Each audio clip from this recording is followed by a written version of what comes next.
अस्सलाम वालेकुम, welcome to AAR pharmacy lectures. Previously हमने जो है हॉस्पिटल के इंटरव्यू के बारे में डिस्कस किया। आज हम इंडस्ट्री के इंटरव्यूज़ के बारे में डिस्कस करेंगे कि अगर इंडस्ट्री में कोई इंटरव्यूज़ के लिए जा रहा है तो कौन सी चीज़ें करनी है, क्या जो है आपसे कॉमनली पूछा जाता है। ठीक है, सबसे पहली चीज़ तो इसमें भी अपना इंट्रो तैयार रखें। शॉर्ट इंट्रो आपका जो है ना आपके पास होना चाहिए, क्योंकि इंट्रो जो है वो ज़रूर पूछते हैं। उसके बाद सेकंड चीज़ आपके जो है ना वो CV से रिलेटेड पर्सनल क्वेश्चंस पूछे जाएंगे कि आपने लोकेशन ये दी हुई है, कहाँ रहते हैं आप, यहाँ से कैसे आएंगे, मैरिटल स्टेटस, फैमिली बैकग्राउंड थोड़ा बहुत पूछ लेंगे। ठीक है, वाई इंडस्ट्री, आप इंडस्ट्री की तरफ ही क्यों आना चाहते हैं, या आप स्पेसिफिकली किसी के लिए अप्लाई किया है, कोई QC में अप्लाई किया है, QA में अप्लाई किया है, जिस भी डिपार्टमेंट में किया है पूछ सकते हैं कि QC ही क्यों, प्रोडक्शन ही क्यों, या इंडस्ट्री ही क्यों, आपने हॉस्पिटल या दूसरी फील्ड क्यों नहीं चूज़ की। तो आपका माइंड क्लियर होना चाहिए कि आप क्यों वहाँ जा रहे हैं। अब इसके बाद आ जाता है कि इंटरव्यू के लिए पढ़ के क्या जाना है। अब इंडस्ट्री के इंटरव्यू में आपसे जो है ना सवालात तो पूछे जाएंगे जिस भी एरिया में आप जा रहे हैं। तो आपने देखना है कि इंटरव्यू आपका है किस पोजीशन के लिए। अगर कोई प्रोडक्शन से रिलेटेड जॉब है तो प्रोडक्शन से रिलेटेड चीज़ें आप पढ़ के जाएंगे। अगर QA QC से रिलेटेड है तो आप उससे रिलेटेड, जैसे फॉर एग्जांपल प्रोडक्शन है, अब प्रोडक्शन किसी भी डोजेज फार्म की टैबलेट हो सकती है, उसके अलावा कैप्सूल्स हो सकते हैं, या जो है लिक्विड डोजेज फार्म है। तो आपको इसका आइडिया होना चाहिए कि प्रोडक्शन के लिए मैं जा रहा हूँ या जा रही हूँ तो मुझे जो है डोजेज फार्म्स का पता हो। टैबलेट हो गई, कैप्सूल कॉमनली हो गई, इन दोनों की तो बिल्कुल जो है ना, अगर कोई बंदा प्रोडक्शन के लिए जा रहा है अच्छे से सारी चीज़ें पढ़ के जाए। साथ में लिक्विड डोजेज फार्म भी थोड़ी बहुत देख ले, और स्पेसिफिकली अगर है ही लिक्विड डोजेज फार्म में तो फिर लिक्विड को भी ज़्यादा अच्छे से पढ़ के जाए। ठीक है, अब टेबलेट में और इनमें कैप्सूल में क्या आ जाता है। सबसे पहला इनकी जो है बेसिक्स, टेबलेट है क्या या कैप्सूल है क्या, टेबलेट किस तरह से बनती है, प्रोसेसेस क्या हैं, उसके डिफेक्ट्स क्या हैं। ठीक है, टाइप्स आ जाती हैं, और जो है इसी तरह कैप्सूल में भी कैप्सूल की जो है टाइप्स आ जाते हैं, उनकी जो है प्रोडक्शन आ जाती है, कौन से मेथड्स के थ्रू बनते हैं। तो ये बेसिक चीज़ें आपको जो है ना पता होना चाहिए जब भी आप इंटरव्यू के लिए जाएं। प्रीवियसली अगर हम कुछ क्वेश्चंस देखें तो इस तरह के क्वेश्चन पूछे जाते हैं आपसे कि टैबलेट की डेफिनेशन बता दें, टैबलेट है क्या। टैबलेट भाई सॉलिड डोजेज फॉर्म है जिसमें एक्टिव इंग्रेडिएंट होता है with or without suitable diluent, और उसको हम प्रिपेयर करते हैं बाय कंप्रेशन। इसके अलावा आपसे टाइप्स पूछी जाती हैं कि टैबलेट की टाइप्स कौन सी हैं। अब टैबलेट की डिफरेंट टाइप्स हैं हमारे पास, ओरल आती हैं, बक्कल आती हैं, सबलिंगुअल है, च्यूएबल है, लोजेंजेस हैं। तो मुख्तलिफ जो है टैबलेट की टाइप्स हैं, आपको इनका आइडिया होना चाहिए कि कौन कौन सी टाइप्स होती हैं। इसके अलावा जो है टैबलेट की प्रिपरेशन कैसे की जाती है। टैबलेट की प्रिपरेशन के लिए हमारे पास dry granulation, wet granulation, direct compression है, उनके मुख्तलिफ स्टेप्स हैं। फिर आपसे इनमें से ही सवाल किए जाते हैं कि वेट और ड्राई ग्रेनुलेशन में डिफरेंस क्या है। वेट ग्रेनुलेशन जैसे उसमें जो है वाटर ऐड किया जाता है या कोई भी जो है सॉल्वेंट ऐड किया जाता है, जबकि ड्राई ग्रेनुलेशन में वो नहीं होता। ड्राई ग्रेनुलेशन में जो है कंप्रेशन 2 बार होती है। पहले एक बड़ा स्लग बनाया जाता है, फिर उसको क्रश करके दोबारा से जो है ना री स्क्रीनिंग और सारा प्रोसेस करके फिर से उसको जो है कंप्रेस किया जाता है टैबलेट की फॉर्म में। तो उसमें कंप्रेशन ट्वाइस हो जाती है। इस तरह के छोटे छोटे डिफरेंसेस आपने देखने होते हैं। ठीक है, टाइप्स हो गया, प्रिपरेशन हो गई, टैबलेट की किस तरह से प्रिपेयर होती है, फिर उसमें जो है डिफरेंस आ जाते हैं कि कंप्रेशन और जो है अपना, इसके अलावा ग्रेनुलेशन, ड्राई और वेट में क्या फ़र्क है, कंप्रेशन के कौन से स्टेप्स हैं। कंप्रेशन तो डायरेक्टली अब होती है कि सिंपली मटेरियल लिया, उसको सीव से पास किया, मिक्स किया और कंप्रेस कर दिया। कंप्रेशन के तो सिंपलेस्ट स्टेप होते हैं। फिर प्रॉब्लम्स,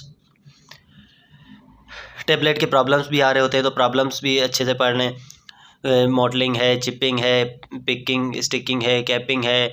तो इन सब के सब का आइडिया होना चाहिए कि कौन सा प्रॉब्लम क्या है। मॉडलिंग है तो वो कलर चेंज हो रहा है और किस तरह से हो रहा है। उसमें जो है सॉल्वेंट प्रॉपरली हमारे पास जो है उसकी मिक्सिंग नहीं हुई सॉल्वेंट में। ये चीज़ें हो सकती हैं कि आपको पता हो प्रॉब्लम हो क्यों रही है। पहली बात तो प्रॉब्लम है क्या। अगर आपसे पूछा जाए कि कैपिंग क्या है, कैपिंग का आपको आइडिया हो कि कैपिंग क्या है, हुई किस वजह से है, एयर इंट्रैपमेंट की वजह से होती है। और फिर इसको सॉल्व कैसे कर सकते हैं, इसकी सॉल्यूशन क्या है। इसकी सॉल्यूशन ये है कि हम जो है मशीन की सेटिंग प्रॉपरली करें। मशीन की सेटिंग अगर इम्प्रॉपर होगी तो उसकी वजह से एयर इंट्रैपमेंट के चांसेस होते हैं। तो इस तरह से आपको जो है ना प्रॉब्लम सारी की सारी पता हो और उनका बेसिक पता हो कि किस वजह से होती है, सॉल्व कैसे कर सकते हैं। एक एक लाइन में ये कोई इतना डिफ़िकल्ट नहीं है, बहुत आसान आसान सिंपल चीज़ें हैं। अगर आप प्रोडक्शन के लिए जा रहे हैं तो इस तरह से टैबलेट की ये सारी चीज़ें, इसी तरह से कैप्सूल की भी पढ़ें कि कैप्सूल क्या है, डोजेज फॉर्म है जिसमें हम जो है ना शेल के अंदर मेडिकेमेंट को फिल करते हैं। फिर उसकी आपको टाइप्स बताऊँ कि सॉफ्ट कैप्सूल होते हैं, हार्ड जेलेटिन कैप्सूल होते हैं, किस तरह से प्रिपेयर होते हैं, कौन कौन से मेथड है, रोटरी डाई मेथड है या प्लेट मेथड है। तो ये सब चीज़ों का आपको थोड़ा थोड़ा आइडिया हो, उनके इनकी बेसिक्स आप इजीली बता सकें। इसी तरह इमल्जेंट है, इमल्जन की क्या टाइप हैं, उसके जो है इमल्जन में जो इमल्सिफाइंग एजेंट है वो क्यों यूज़ किया जाता है, सस्पेंडिंग एजेंट क्या है। तो ये बेसिक चीज़ों का आपको थोड़ा थोड़ा आइडिया सारा हो, ठीक है। इसी की जगह अगर कोई QC QA की जो है वैकेंसी के लिए जाता है, ठीक है, तो इसमें अब इनका इतना ज़्यादा डीप में जाने की ज़रूरत नहीं। इनकी डेफिनेशंस आपको आइडिया हो, टैबलेट की डेफिनेशन का पता है या डोजेज फार्म्स की डेफिनेशन का पता है, ठीक है। अब इसके लिए टेस्ट का ज़्यादा पता होना ज़रूरी है। टेस्ट टैबलेट्स पे कौन कौन सी टेस्ट परफॉर्म होती हैं, कैप्सूल पे कौन कौन सी टेस्ट परफॉर्म होती हैं, सस्पेंशंस के लिए या लिक्विड डोजेज फार्म्स के लिए, पेरेंटल्स के लिए कौन सी टेस्ट परफॉर्म होती हैं। तो इनके लिए आपको टेस्ट के बेसिक्स का पता होना चाहिए, ठीक है। फिर HPLC क्रोमेटोग्राफी का आइडिया हो। क्रोमेटोग्राफी के अलावा HPLC के पार्ट्स के HPLC में ये पार्ट्स होते हैं और इस पार्ट का ये काम है। कॉलम है तो कॉलम का ये काम है, अगर डिटेक्टर है तो डिटेक्टर का ये काम होगा। तो आपको HPLC का आइडिया हो, HPLC क्या है, क्यों यूज़ की जाती है और HPLC के पार्ट्स कौन कौन से हैं, क्रोमेटोग्राफी का थोड़ा बहुत बेसिक्स का आइडिया हो। फिर इसके अलावा स्पेक्ट्रोमेट्री, स्पेक्ट्रोफोटोमीटर का पता हो, स्पेक्ट्रोफोटोमीटर की वर्किंग का पता हो। मतलब ये कि ये बेसिक चीज़ें आ जाती हैं ना कि आप कोई भी टेस्ट परफॉर्म कर रहे हैं, HPLC, स्पेक्ट्रोफोटोमीटर, ये कॉमन चीज़ें इस्तेमाल होती हैं, तो इनका पता हो आपको, ठीक है। एक्टिव फार्मास्यूटिकल इंग्रेडिएंट क्या होता है, API, और आपको जो है ना मुख्तलिफ अब टेस्टों का पता हो। टैबलेट्स में फॉर एग्जांपल फ्राइबिलिटी टेस्ट होती है, फ्राइबिलिटी टेस्ट किस लिए की जाती है, और जो है डिसइंटीग्रेशन है वो किस लिए की जाती है, क्या प्रोसेस है। तो आपको इनका बेसिक्स थोड़ा थोड़ा आइडिया हो कि अगर कोई टेस्ट परफॉर्म की जाती है तो वो किस तरीके से की जाती है, फ्राइबुलेटर के थ्रू की जा रही है, इतनी रोटेशंस पर मिनट होती हैं, ये चीज़ें होती हैं, और उनका आपको पता हो कि क्यों की जाती है। अगर फ्राइबिलिटी कर रहे हैं तो हम जो है टेबलेट की स्ट्रेंथ को चेक कर रहे हैं कि वो जो है कितनी जो है सस्टेन कर सकती है, कितना जो है उसको हम ट्रांसपोर्ट के दौरान और दूसरे जो प्रोसेसेस हैं उनमें वो कितना जो है प्रेशर बर्दाश्त कर सकती है। तो ये सारी चीज़ें देखने के लिए आपको टेस्ट परफॉर्म कर रहे होते हैं। मुख्तलिफ टेस्ट किसी भी स्पेसिफिक चीज़ को आइडेंटिफाई करने के लिए होता है। तो QC या QA वाला बंदा जो होगा वो इस तरह के जो है क्वेश्चंस अपने प्रिपेयर करके जाएगा। तो इनके पढ़ने के लिए मैं जो है आपको टैबलेट और कैप्सूल वगैरह मेरे हैंड रिटन नोट्स में मौजूद हैं, उनमें बहुत अच्छे से इनकी डेफिनेशन, टाइप, सब चीज़ें, प्रिपरेशन, सब कुछ लिखा हुआ है। वो मैं लिंक जो है इसके डिस्क्रिप्शन में ऐड कर देता हूँ वीडियो के, तो आप लोग वो देख लीजिएगा।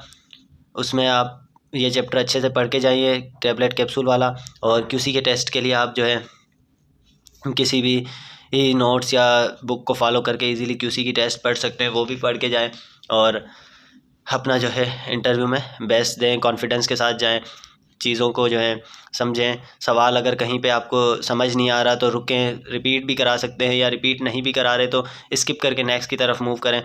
तो यही सारी चीज़ें हैं जहाँ पे अभी भी आपको कोई कन्फ्यूजन हो, आपको कुछ और समझ नहीं आ रहा हो इंटरव्यू से रिलेटेड या कोई और चीज़ें, तो आप लोग मुझसे पूछ सकते हैं। बहुत शुक्रिया वीडियो लेक्चर को देखने का।